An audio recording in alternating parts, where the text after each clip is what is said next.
Hello students, welcome back to our official YouTube channel crack Bengal. আমি প্রিয়া। আজকে তোমাদের সাথে আমি আলোচনা করব 25 নাম্বার ক্লাস। দেখো, যেটার পরীক্ষা হয়েছিল 2021 ফেব্রুয়ারি 11 তারিখে। তো প্রথম প্রশ্ন কি আছে, হলুদ বিপ্লব বলতে কি বোঝায়?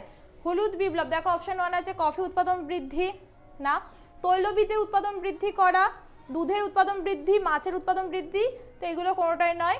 তৈলবীজ উৎপাদন বৃদ্ধি করা হবে, এটা রাইট অ্যান্সার। দেখো, তৈলবীজ মেনলি তো হলুদ রঙেরই হয়ে থাকে, তাই এটা হলুদ বিপ্লব নামে পরিচিত। যদি শ্বেত বিপ্লব বলে তাহলে সেটা দুধ উৎপাদনের সাথে যুক্ত হবে। ঠিক আছে।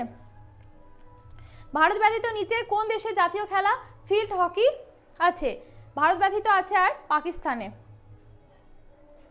অপশন 2 হয়ে যাবে এটা সঠিক উত্তর। টাটা ইনস্টিটিউট অফ ফান্ডামেন্টাল রিসার্চের ভিশনের অধীনে প্রতিষ্ঠিত হয়েছিল ডক্টর হোমি জে ভাভা।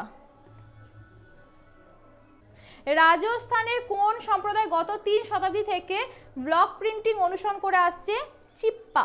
এটা রাইট অ্যান্সার হবে চিপ্পা। নিম্নলিখিতগুলির মধ্যে কোনটি একটি নির্দিষ্ট কোডেড ফর্মেট ডেটা সংরক্ষণ এবং প্রেরণ করার একটি পদ্ধতিকে সর্বোত্তমভাবে বর্ণনা করে যাতে শুধুমাত্র তারাই এটি পড়তে এবং প্রক্রিয়া করতে পারে যাদের জন্য এটি করা হয়েছে?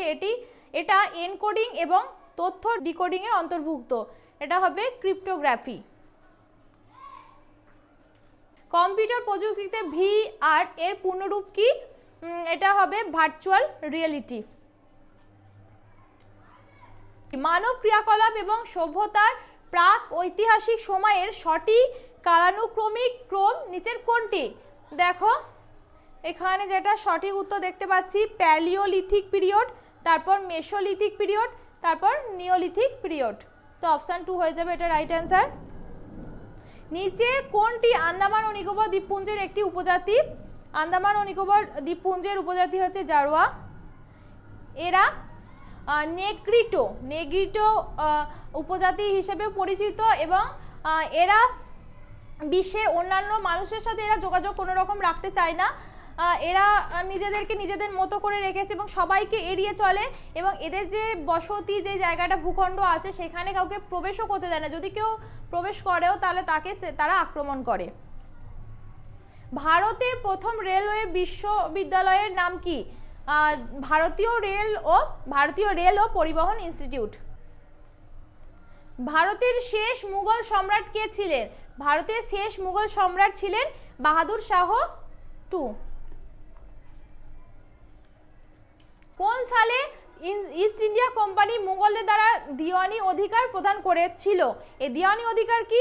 না, রাজস্ব সংগ্রহ এবং বাংলা, বিহার ও উড়িষ্যার দেওয়ানি মামলার সিদ্ধান্ত নেওয়ার অধিকার, যেটা প্রদান করেছিল 1765 খ্রিস্টাব্দে। ওকে। চাঁদ তার অক্ষের ওপর একটি ঘূর্ণন সম্পূর্ণ করতে কতদিন সময় নেয়? যেটা দেওয়া আছে 27.38 ডেজ। এটা হবে সঠিক উত্তর, বা আমরা 27 দিনও ধরতে পারি।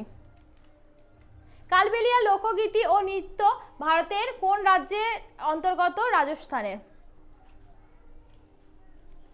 বাইরের হিমালয় নামেও পরিচিত সিওয়ালিক্স।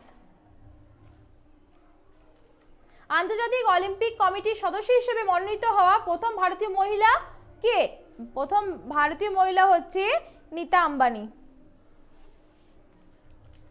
মার্কিন যুক্তরাষ্ট্রের পরিবেশ সুরক্ষা সংস্থা কবে প্রতিষ্ঠিত হয়? না, ডিসেম্বর 1970-এ। কুমার মঙ্গলম বিড়লা কমিটি ভারতীয় অর্থনীতির নিচে কোনটি খতিয়ে দেখার জন্য গঠিত হয়েছিল? এটা কর্পোরেট গভর্নেন্সের জন্য এটা প্রতিষ্ঠিত হয়েছিল। ভারতে নিচের কোন কাজটি ব্রিটিশ প্রধানমন্ত্রী লর্ড নর্থের নেতৃত্বে গঠিত কমিটির রিপোর্টের ভিত্তিতে করা হয়েছিল? নিয়ন্ত্রণ আইন 773। ওকে। ন্যাশনাল টেস্টিং এজেন্সি এনটিএ স্থাপিত হয়েছিল ড্যাশ প্রবেশিকা পরীক্ষা পরিচালনার জন্য কত সালে? 2017-তে। এটা যে নেটের যে পরীক্ষা হয়ে থাকে, সেই পরীক্ষাটা এই এজেন্সি এটা কন্ডাক্ট করে থাকে। জল্লিকাট্টু কি? জল্লিকাট্টু হচ্ছে তামিলনাড়ুতে জনপ্রিয় একটি ঐতিহ্যবাহী ষাট টেমিং খেলা। ফেসবুকে কৃত্রিম বুদ্ধিমত্তা সম্পন্ন রোবটগুলোর নাম কি ছিল যা বন্ধ করে দেওয়া হয়েছিল? Bob and Alice. ওকে, ভারত সরকার দ্বারা চালু করা সাম প্রকল্পটি কি অর্জনের লক্ষ্য রাখে? Access, equity and quality of education. Okay, ভারতের প্রথম ইঞ্জিনবিহীন ট্রেনের নাম কি? ইঞ্জিনবিহীন ট্রেন হচ্ছে প্রথম বন্দে ভারত এক্সপ্রেস। ভারতের কোন গভর্নর জেনারেল 1878 সালে ভার্নাকুলার প্রেস অ্যাক্টের প্রস্তাব করেছিলেন? লর্ড লিটন। ঠিক আছে, 1778 সালে, মনে রাখবে তোমরা এটা।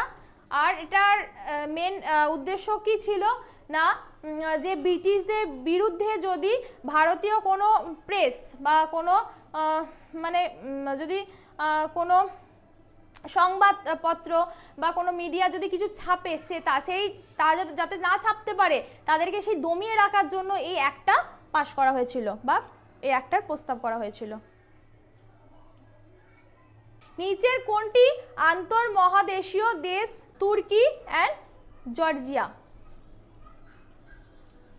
মানব সম্পদ মন্ত্রক প্রথম অনলাইন নিষ্ঠা প্রোগ্রাম চালু করেছিল কোথায়? না, অন্ধ্রপ্রদেশে। ভারতের একমাত্র সক্রিয় আগ্নেয়গিরি রয়েছে ব্যারেন আইল্যান্ডে। সাবসিডিয়ারি অ্যালায়েন্স, যার মাধ্যমে ব্রিটিশরা তাদের ভারতীয় মিত্রদের তাদের ক্ষমতার জন্য বাহ্যিক এবং অভ্যন্তরীণ হুমকি থেকে রক্ষা করার জন্য দায়বদ্ধ ছিল, এর দ্বারা প্রণয়ন করা হয়েছিল। কে প্রণয়ন করেছিল? কার দ্বারা প্রণয়ন করা হয়েছিল? লর্ড ওয়েলেসলির দ্বারা, যেটা অপশন 1-এ আছে। দেখো, আজকের আলোচনা এই পর্যন্তই। ঠিক আছে, তো আমাদের যে হোয়াটসঅ্যাপ গ্রুপ তোমরা দেখতে পাচ্ছ, এখানে তোমরা এনটিপিসি বলে টাইপ করতে পারো, আমরা তোমাদের হোয়াটসঅ্যাপ গ্রুপে জয়েন করে নেবো। আমাদের সাথে থাকো, পাশে থাকো, ভালো করে পড়াশোনা করো। সবাইকে থ্যাংক ইউ সো মাচ।